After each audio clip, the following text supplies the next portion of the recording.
Amicos traslada ao Comité Social de Arousa Lab ao mar para observar a restauración activa dos fondos mariños.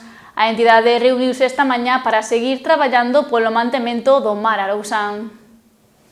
Amicos segue avanzando na restauración do fondo mariño da man de Arousa Lab. O seu comité social reuniuse hoxe para seguir avanzando no proxecto, primeiro dende Alonxe de Ribeira e despois dende o mar, onde puideron observar o progreso do traballo.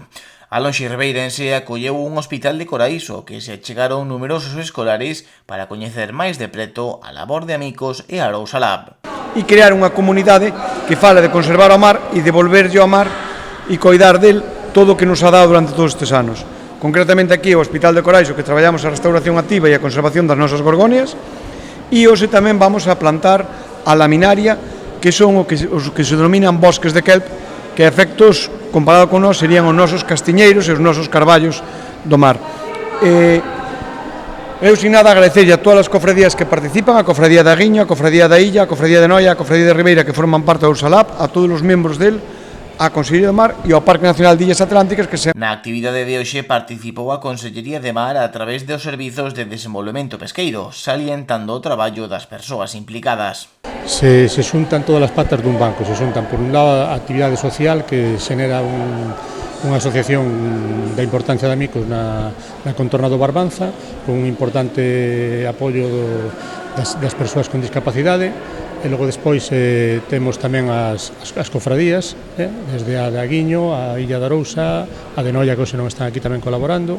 Temos o Parque Nacional das Illas Atlánticas, como non, o peche a propia administración do mar, que a Consellería, que ten que estar aquí para apoiar tamén, porque isto é un éxito tamén que ven tamén conformado, porque hai unha parte primeira tamén importante que é a participación da rapazada, dos nenos escolares, porque tamén na educación, na formación, de coñecer o medio mariño desde o principio, pois é un tema fundamental para que cando esos cativos nosos cheguen a maiores sepan que do mar hai que se extrae moitas cousas. Todo este programa acaba beneficiando o Parque Nacional das Illas Atlánticas. O seu director só tivo palabras de agradecemento cara a Amicos e as persoas participantes en Arousa Lab. Dentro do parque tamén temos actividades extractivas, que son do sector da pesca tradicional, e tamén temos unha parte inclusiva, que é o equipo de Amicos, o equipo da xente de Amicos, das cofradías, que traballan con nós todo o ano.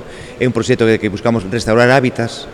Se restauramos hábitats, temos riquezas. Se non restauramos hábitats, non temos riquezas. Entón, o Parque Nacional buscamos restaurar, conservar especies, para que o entorno sexa sano, sexa positivo, e onde hai riqueza, onde hai algas, hai riqueza. Se non hai algas, non hai laminarias, non hai riqueza. Onde hai laminarias, hai ourizos, onde hai laminarias, hai centolas, hai lubinas. Entón, se non hai temos isto, non funciona. Entón, con este sistema de proxecto inclusivo, buscamos que todo o mundo axude a conservar o Parque Nacional, axude a conservar os fondos mariños e axude a manter os postos de traballo que é do que vive a xente do mar.